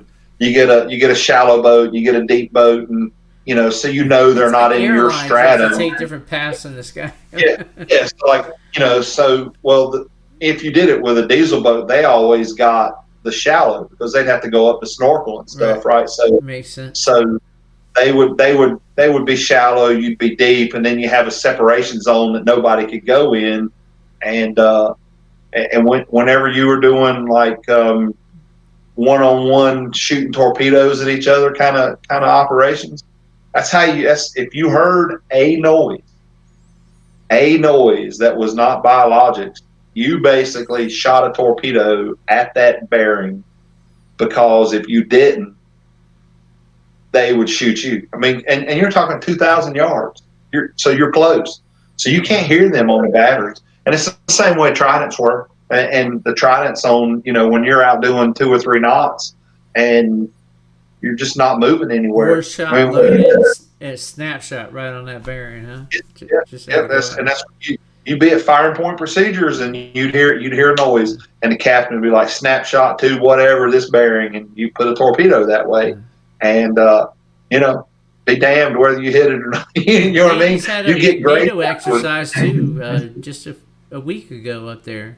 So and with the AIP submarines as well, and probably they were talking about how they're aircraft killers and they could take out our aircraft carriers, right. which probably could be true. I don't know. Yeah, but you get into a shooting war like that though. Every single screen ship in an aircraft carrier's whatever battle group is going to be running around with active sonar. They're going to be pinging every single bearing, and they'll fry every fish between here and wherever. You know what I'm saying? Right. And the bad thing about the diesel boats, once they come up and snorkel, you got them. And if you catch them at the wrong time, but the war game stuff was always a lot of fun. We enjoyed doing that too. So let's briefly go over what MPA, DCA, and COMO mean for people that don't know. So when I first got there to Wyoming as a junior officer, they give you a division to run. Usually you get the electrician because that's the least intrusive job as a junior officer because you have very few packages that are QA type packages that the mechanics have. You don't have to submit stuff involved with like reactor controls that the ETs do. So atypically the junior guys get the electricians as their first division officer stint, but because I was a prior electrician, they made me the MPA, which is the main propulsion assistant. So I was a division officer for the nuke mechanics and the ELTs. Did that for 2 patrols. We had a great crew. Funny story. Back then, when we came in, if you remember Top Gun, everybody on the nuke base went out and bought a crotch rocket, had a motorcycle and ninjas and hurricanes. Back then, yeah. So everybody joined 87 because of Top Gun. Right. I had a FZ750 Yamaha, and it was a special edition bike. There only are like 500 of them sold in the United States. Wow. Yeah. And so when I rode around, there was never anyone that had my motorcycle, right? Because it was just that rare. Well, there for a short period of time, I saw another one just like mine on the base. So this is 87, 88. That person transferred away with a graduating class. I never saw that bike again. 99, I show up on Wyoming. I'm the MPA for the mechanics. I get qualified as engineer officer of the watch, and I was touring through the engine room, and the mechanics were all in the engine room upper level, just kind of shooting a breeze and stuff. And we started talking, and somebody brought up motorcycles. And I said something about, I had a motorcycle, but very few people have one like mine. And one of the mechanics, his name is Dave Sanjay. He's like, what kind of bike did you have? I said, it was a Yamaha. He's like, do you have an FZ750? And I'm like, yeah, how'd you know that? He goes, because I was the guy that had the other one, right? Oh, yeah. So that's how small the world is. 10 years later, and I'm on a command with the guy I never knew back then that I just saw that motorcycle riding around, But so I ran the nuke mechanics for 2 years. Great learning experience with QA and QA inspections and packages for hydraulics and this, that, and the other for all the sub-safe stuff and learning all the systems that basically kind of keep the boat safe, if you will, and anti-flooding, that kind of stuff. Then I became the DCA, which is damage control assistant. So I got to move up what I'll call forward. Now you take over the auxiliary. So they're the non-nuke mechanics on the boat. So they get all the ship's hydraulic stuff. They get all of the air systems. They get all the crap tanks and anything sanitation stuff or whatever. And let me tell you, I had a chief, and he went on to be a master chief and fleet master chief and all this other stuff. And his name was Benny Vinson. And Benny was, to this day, one of the best chiefs I've ever been around. And he had a division of 12 or 13 auxiliarymen. And so I had them for 2 patrols. So basically 2 years kind of thing, or around that kind of time, a little over a year, I should say, not 2 years. That group of A-gangers from, very junior E5s through senior E6s, out of 12 or 13 guys, I would about bet you that 11 of them made chief and higher. Okay. And I've never seen anything like it. Every single officer with that group. Yeah. Every single one of those guys. I mean, they all went on to, to be chiefs and senior chiefs and stuff. The ones that stayed in the Navy, a couple of them got out or whatever. We've lost a couple. There was a first class, Cook was his last name. We called him Cookie. He had cancer. He passed away. There was a kid, Griffin, called him Griff. He developed something like cancer or whatever, and he passed away as well too. But I'm just going to tell you, the guys they were just great. And I'm fortunate enough to have gotten to be their division officer or whatever, right? And, kind of be associated with it. And I've ran into a couple of them. I was, again, Rams fan. Anytime the Rams play in Dallas, I fly out to Dallas and watch them because one of my best friends is an A school instructor, is a season ticket holder, Dallas fan. And I go meet him and we go see the football games. And I ran into one of those A-gangers in the bar we were hanging out in Dallas, because he lives out there, But like in the surface fleet, you had the fraternization rules, right? And certainly we're supposed to observe them in the submarine fleet, but it's hard to explain to people that we're a little bit closer.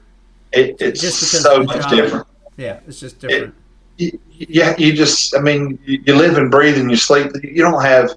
You got officer staterooms and stuff, but it's through a bulkhead from the enlisted guys. It's not like you're on your own level and this, that, and the other, And you have to be close knit with that crew, because you have to, on a submarine, you have to trust that while you're sleeping, whoever's on watch can save the ship in a casualty, or at least save it long enough for the experts to get back to help. Which goes fires of what the Dolphin qualification program really is for, which is why it's a shame when they give them away in those midship ops. If any captains listening, maybe it might help out. I think in later years they changed the policy and wouldn't allow it anymore. Right? They prevented. They got to the point where they wouldn't do it. But and then the last 6 months I was there, I was the communications officer, and by that point you're qualified submarines. So I got my gold Dolphins December 7th of 2000. Basically 10 years. You're at like engineer tour or even executive officer at this point. Right. So you do your junior officer tour, you go to shore tour, that kind of thing. You go back through as a department head. So I transferred from Wyoming. So I can't talk about Wyoming without talking about Jeff Hughes.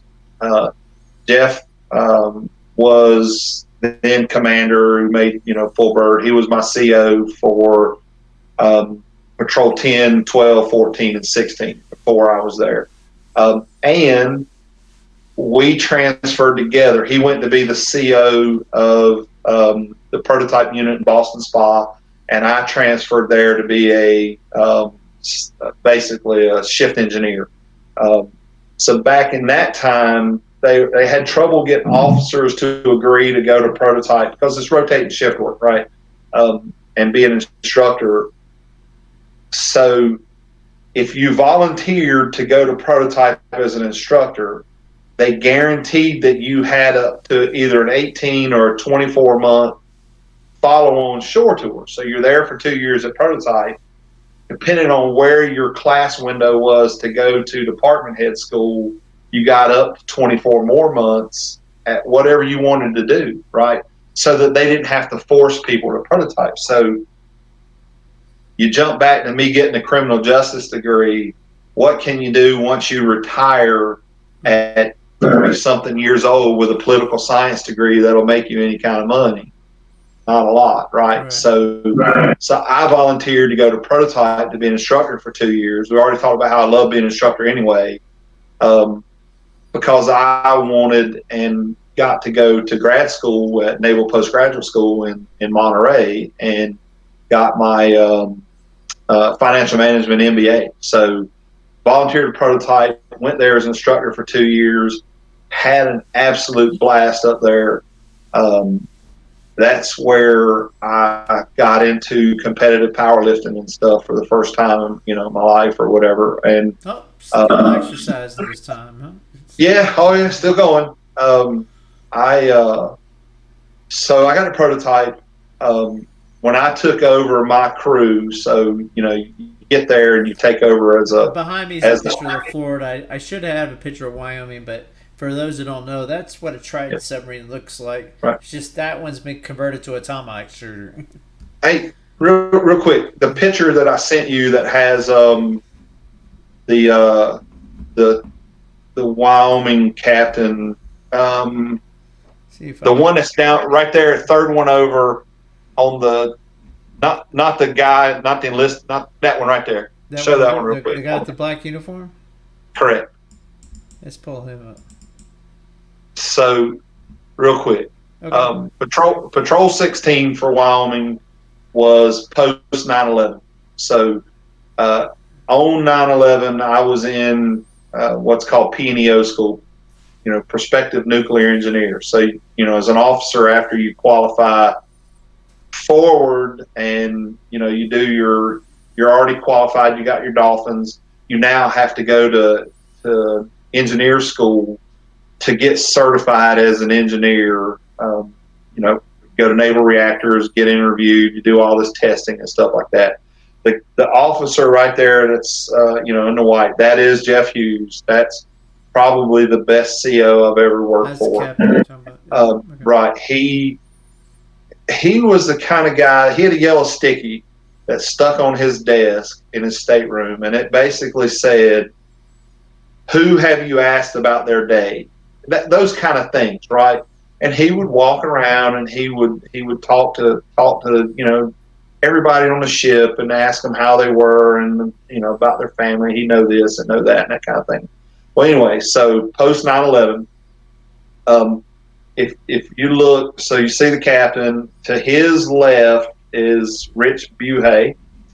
He is one of the A-gangers I was talking about. Okay. So that is a ceremony that is at Squad 288 and Hazmat 1 in New York City. So that squad lost 19 people during 9/11. Okay. Wow. So we did Patrol 16 and dedicated it to Squad 288, Hazmat 1. The firehouse sent us a bunch of the helmets from the guys that had passed away. No way. 9/11. What did you guys do with those helmets? The helmets stayed on top of the ballast control panel. We had the main command passageway had a biography of everybody that had passed away. The crew got to know everybody. We got a bunch of Squad 288 Hazmat 1 ball caps. That's what we wore underway instead of command ball caps and stuff like that. If you pull up that picture, that's me in the Ssell with the flag back behind me. Yeah. That one right there. Gotcha. So you see the Squad 288 hat that I have on. There it is. So the guy in the back by the flag, that's Rich Buhay. He's from New York City. That was the ceremony. So I was driving that day. We were on the surface. We raised 19 flags on the flagstaff, brought them down, folded them up, and in that ceremony from the previous picture, the captain went and presented a flag flown off Wyoming to each of the 19 families. Right. So, so we did a big thing. We got brow banner pictures where we had a big, the brow banner was the big banners from the squad and that kind of stuff. So, a great relationship developed between the Wyoming and that firehouse there in New York City. And that's Ryan Regal in the forefront. He was my lookout that day, and Rich Hay was up there doing the flags, and we were raising the flags and stuff. And if you happen to look in real close, I know nobody at home can see it, but in my sunglasses, you see Rob Nichols, who was an electronic Ford ET. You can see him in my glasses. If you go on Facebook for the intro for the show, you'll be able to see this. Yeah, that's right. So Nichols is in my sunglasses or whatever. So that was the beauty. I tell you that I don't think there's a better thing. There might be one thing in the Navy that's better than being in the bridge of a submarine on the surface, sunset, sunrise, driving the submarine. And that might be right. Dolphins in the bow wave and stuff. And if it's better, it might be a pilot. And I'll tell you a story. We were coming out of Kings Bay, and when you leave the East Coast for submarines, you got to drive 10 or 12 hours. How'd you like navigating in through that channel that old Jimmy Carter built that base back in there for? Oh yeah, it was challenging and very very narrow. Yeah, but you got it in and out of there, huh? Yeah. But so you had to drive east for like 10 hours to get past the continental shelf to submerge and stuff. Dive, yeah. Right, and so I was officer of the deck one time, and we're driving due east, and we're heading out to sea. And it's just me and my lookout, and all of a sudden I hear this roar, and I'm like, oh my God, and I look to starboard, and Jacksonville, Florida had a Navy airport training. They train pilots there. Right. Well, there was one of the 2-seater training jets. This pilot had basically run us down from behind, was about 50 feet off the water, so he is like eye level with me in the sail. And when he gets right beside us, the roar that I hear is him. He turns that airplane on its nose, or not on its nose, on its afterburner. He just stands it up just like that, looks over at me, waves, and then turns right in front of me and then shoots back inland down the other side of the boat. And I'm like, that happened to be the coolest thing you could ever see. There might be pilots saying that's no way that could happen because they're really big on safety now. What year was that? That would have been around 2002. Yeah, maybe you can get away with that now, but yeah, they're saying like in Top Gun, like because there are a lot of computer graphics, and you got real F-18 pilots going, oh, there's no they too close together. There's no way that could happen. So you got a guy buzzing a submarine feet away. He was maybe 40 yards to my starboard, 50 feet off the water, and standing the airplane up just like that. Waving. I'm telling you, he was straight up Maverick the whole time over there. That's a great story. You had rules, you had to call the captain if you were getting like approached by either airplanes or surface warships and stuff like that. And I'm like, I call down, I get the captain on the phone. I'm like, Captain, you're not going to believe this one. Yeah, that had to get reported, I imagine. Yeah, somebody had to. The captain just laughed. I told him. He just kind of laughed. Yeah, he just laughed. It didn't even go out in a report or anything. Well, by the time I got him on the phone, the guy's already back in Jacksonville. Gone. Yeah, he's already landed. Yeah. So we're kind of running out of time here, but let's move on to Greenville real quick. It looks like, so that's your department head tour. You become the navigator. Correct.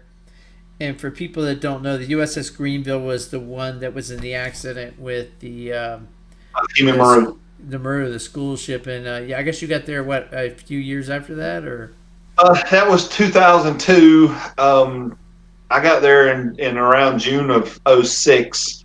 from the Ahimie Maru in 2002, they had a surface collision with a non-Navy ship. They had a grounding incident, and then they hit a Navy surface ship. If you looked at the command plaque on the passageway, it was the shape of Tennessee, and it had each little CO's thing. There were 3 COs within about a 7-month window, 7 to 8 month kind of thing. Yeah, it was. Yeah, they I got had a there. bad run, huh? Oh God, I got there 2 years after all of the accidents, and the morale was horrible. I mean, Yeah, that was my next question. Wouldn't that make you nervous as a navigator?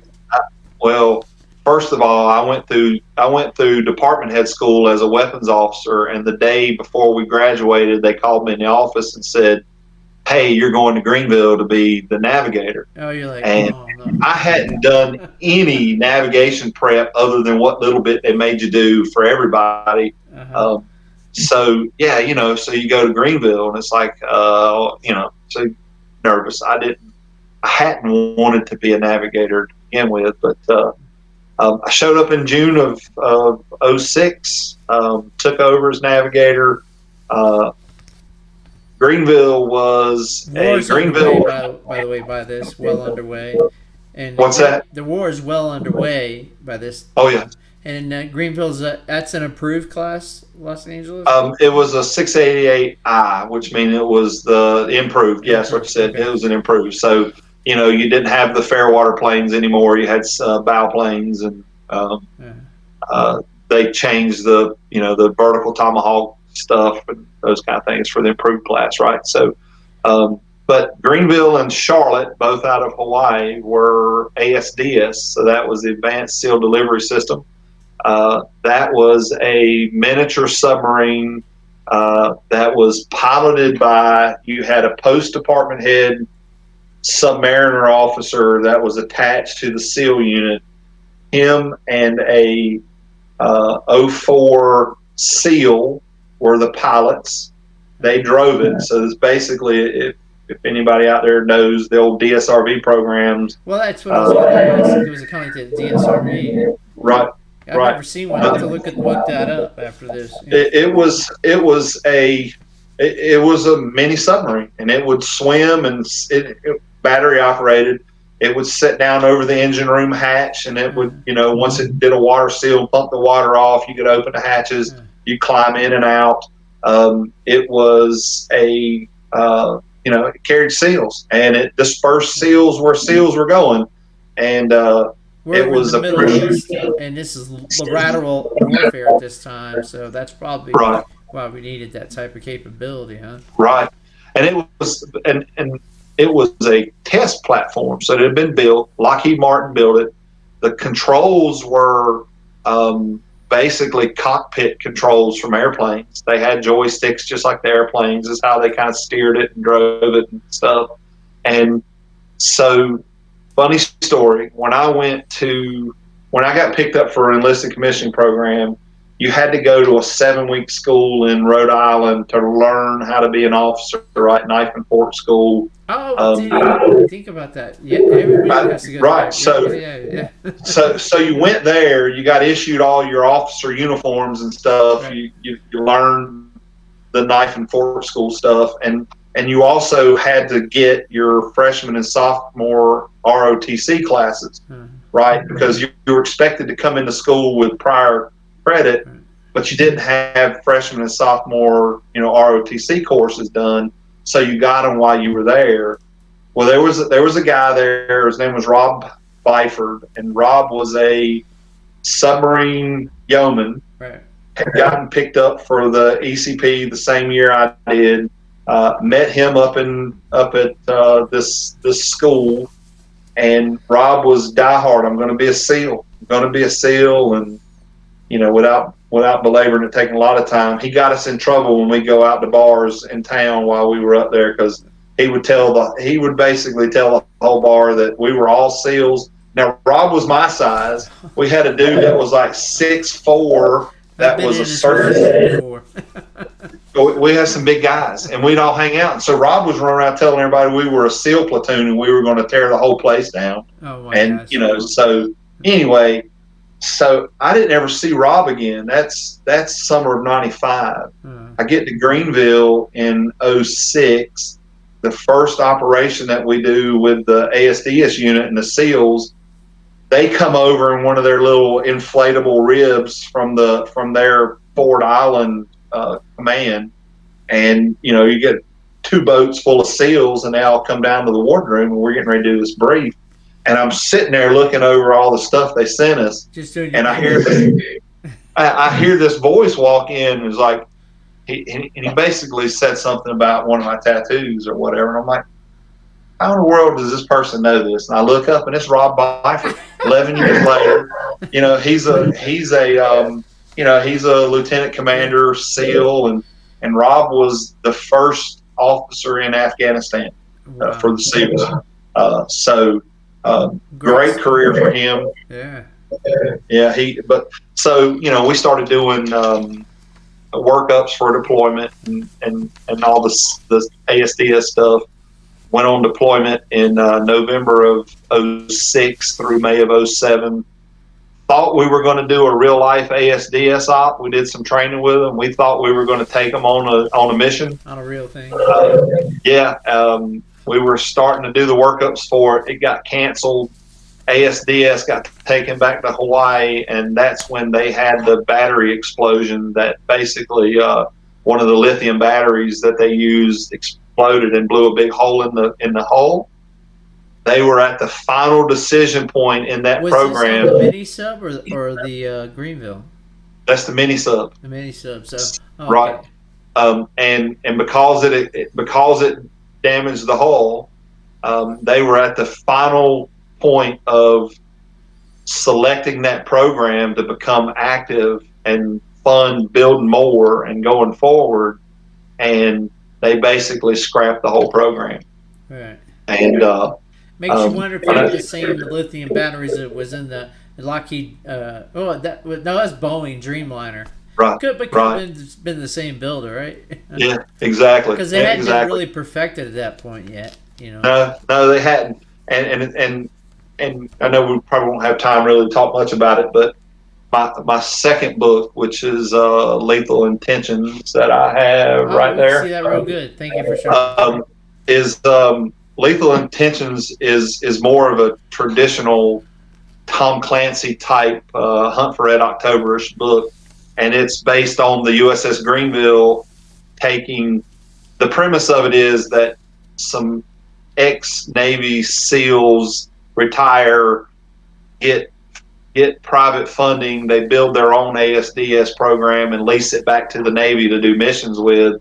And so in the book, Greenville takes this new ASDS platform on a mission to North Korea, kind of thing, basically. And it goes through. They do it like after they've gotten out of the Navy, they offer their services to do it. Right, so they get private funding and they start their own company, like, and they become big. Yeah. Right, kind of like, yeah. So they and so they use the platform, and we go into we send guys into North Korea to take care of some stuff, atypical SEAL inland type stuff or whatever. Right. Yeah, it's all fiction. Yeah, it's all. Well, I'm glad you brought that up, because you're right. We're getting time to the close and kind of time to the part that really don't want to talk about. But I mean, you at some time in your career you got divorced, obviously, and you got remarried to your current wife, Tracy, and tragically, and just 2018, which is not that long ago. Right. No. Was he riding as a passenger? Colby went. Colby loved to work. He had his best friend owned their family owned chicken houses, and Colby would go work on the farm with them a good bit and that kind of thing. And they'd come to us on a Wednesday, said that they were going to be shorthanded on the farm that weekend. Could Colby spend the night, Friday and Saturday night, work on the farm Friday, Saturday, and Sunday to help them out? And so we Tracy and I, Tracy, we basically agreed that he could spend a night and stay the 2 nights and work. And he was having some school work issues. And so we had a big discussion with him about, he took a math test on that Friday and said, hey, Monday, when we're back and you get your grades, if your grades you don't do well on this test, then you won't get the opportunity to go do this whole weekend thing again, because you need to get your school grades and stuff up. But anyway, so Friday night, they'd gone to a basketball game there at the high school. We saw him Friday night. Saturday, he talked to his mom. Well, the parents, there are people who believe it's okay to let their kids drink around them if they're not going anywhere to drive and this, that, and the other. The parents didn't tell us because they knew we wouldn't have let Colby stay. They got a hotel room that Saturday night, so it was February 11th, so it's a Saturday right before Valentine's Day. So they went and got a hotel room, let their boys have a party on the farm. Their oldest son was 21. He bought alcohol. Other people brought alcohol. And so they were on the farm drinking. And the boy that Colby was riding with, Evan, was 17. Colby was 16. Evan was BAC was 0.18, so well over the limit. At some point, Colby, 2 things Colby wanted to do in his life. He wanted to be an electrical lineman like his dad. His dad's been one over 20 years. And he wanted a big, giant diesel truck, big tires, blowing black smoke. They call it rolling coal or whatever. But well, Evan had a big diesel truck. And at some point in that night, we were told they decided to go on a joyride, or they were taking somebody home or something, and they went for a ride. And around 2:15 in the morning, they were coming back to the farm where the party was. Raining, it's dark.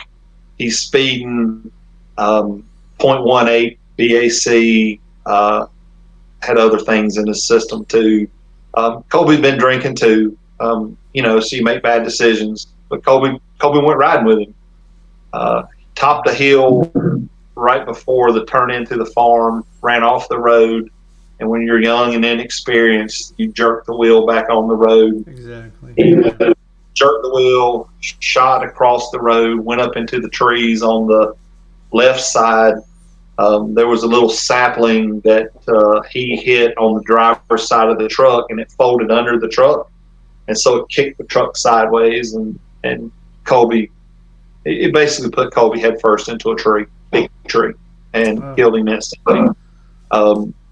They were at the farm. All the kids at the farm had to run down there. They were in the truck. Evan, the driver, was kind of trapped in the dash, kind of pinning his legs a little bit. But so all these kids are trying to rip the dash out to get Evan out. There's a couple of them that are in the back seat of the truck with, Colby's dead. And the oldest son, the one that bought his girlfriend, she said she was in the truck holding Evan's hand and trying to wake Colby up, not wanting to be dead. But they think he died instantly.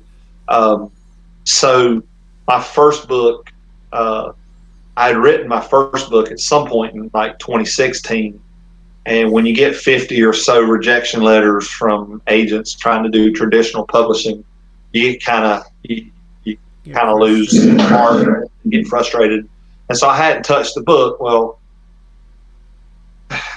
within a month of Colby dying, I basically decided that, hey, if I get this book and I go through the process of self-publishing, if I sell books, that kind of thing, then I'll use all the royalty money that I get back out off those sales to help fund the scholarship. So I had previously created a nonprofit that was set up to raise money to do like military charity stuff. So we do motorcycle rides and we donate money to wounded warriors and other groups that help soldiers and stuff. And military how often is the scholarship given out that it's done through Colby? So because Colby wanted to be a lineman, we set up and we converted that original charity into the Colby Haithcock Memorial Scholarship Fund. We started out at Forsyth Technical, which is in above Winston-Salem, just north of Winston-Salem, and they have they do 5. At the time, they were doing 5. Now they only do 4 classes of linemen a year. It's a $700 and something program. Through discussions with the school, we donate $2,000 a year there, so we do 4 $500 scholarships that pays back the student that wins it most of the money they put into it to go through the program. And the principle was that we're trying to help somebody live Colby's dream, okay? Because that's what he wanted to be. And before this COVID stuff hit, I would drive up there and go to all the graduations and tell the story, and you make everybody cry and that kind of stuff. But you really hammer them with the fact that hey, you kids are.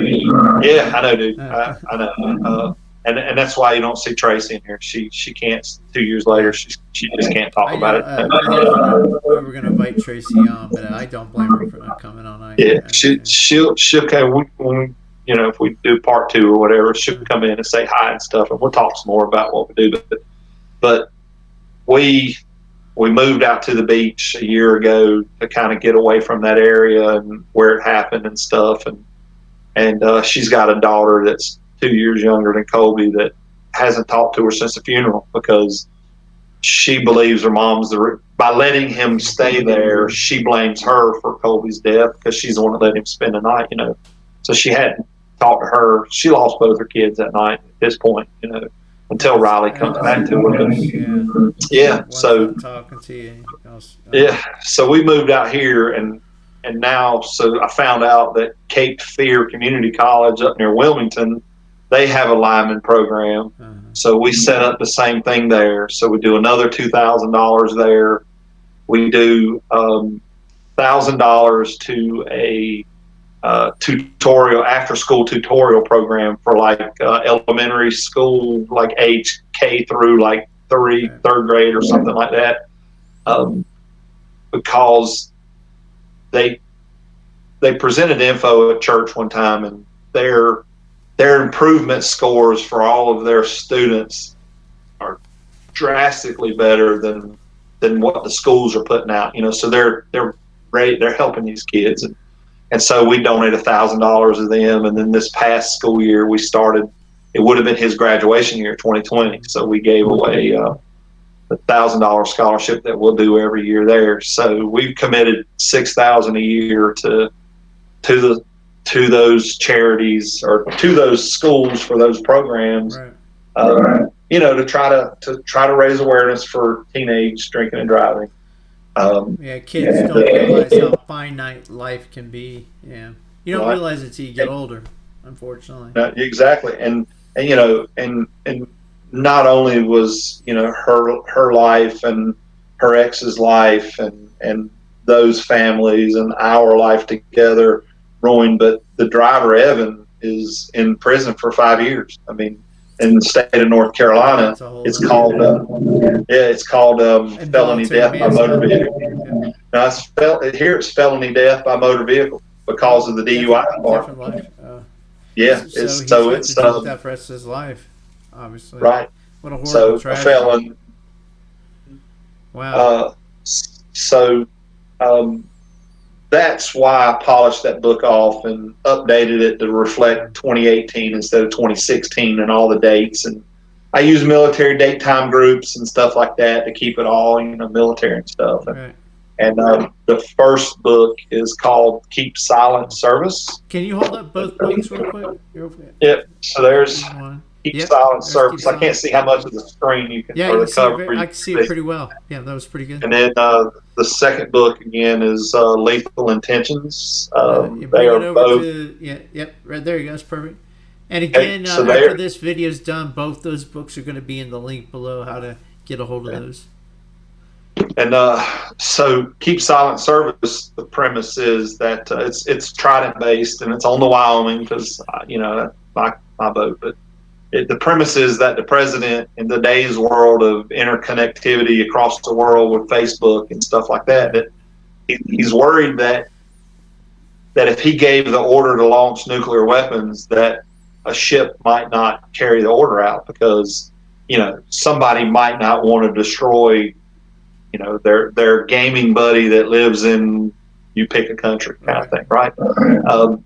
So if anybody's been attached to a command, that if you have riders on, in other words, non-command members, they're there monitoring you, they're there looking for something.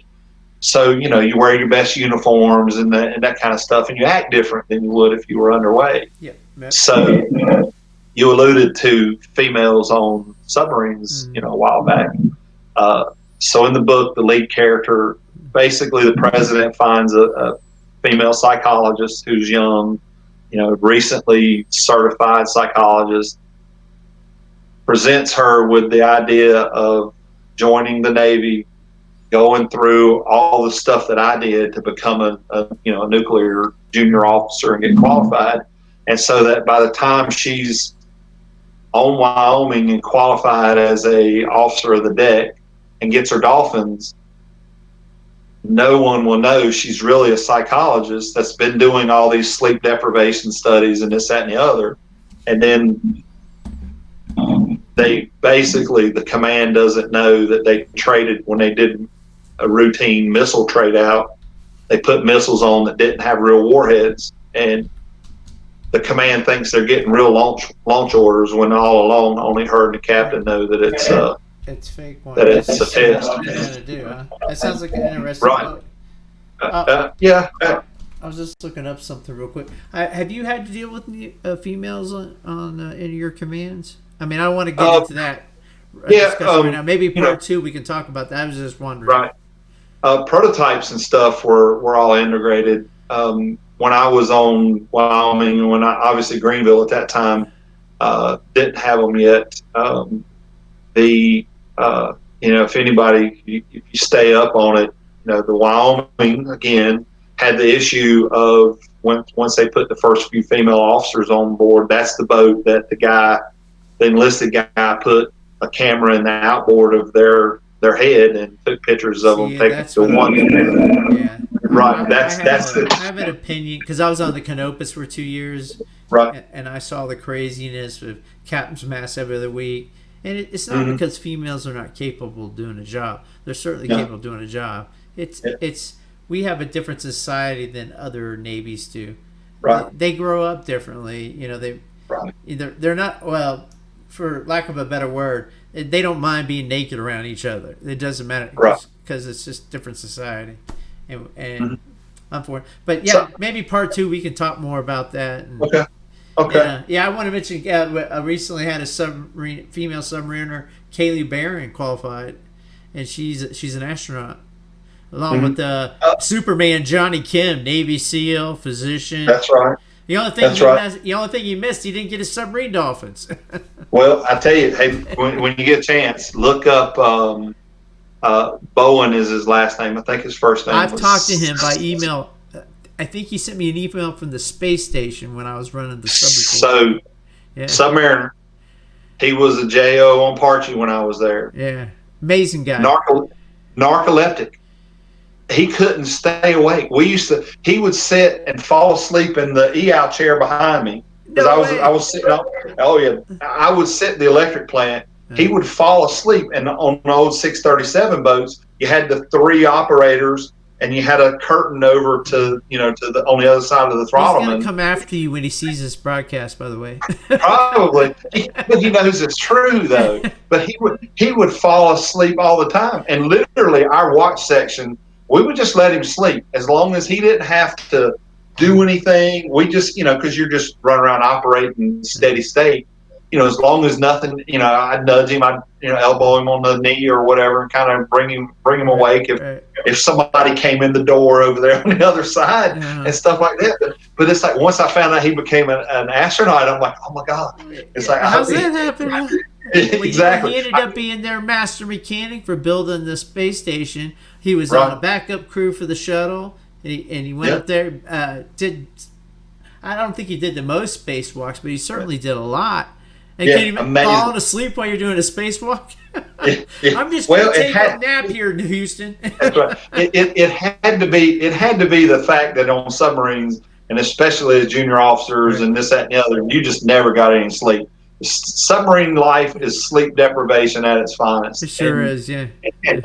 And it had to be it. After that, he had to have, spent time and had plenty of rest and never had to worry about it. But I swear to you, he could not stay awake ever. Training, you name it, he was always falling asleep. It was funny, but it's funny related story to the story. You bring it up. The story was he had a slot to become a Virginia class submarine captain or become an astronaut, is what I heard. Right.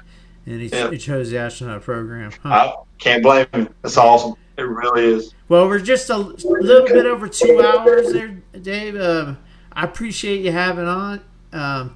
This is Lieutenant Commander David Anderson once again. We had a great discussion. I think we covered a lot of your career.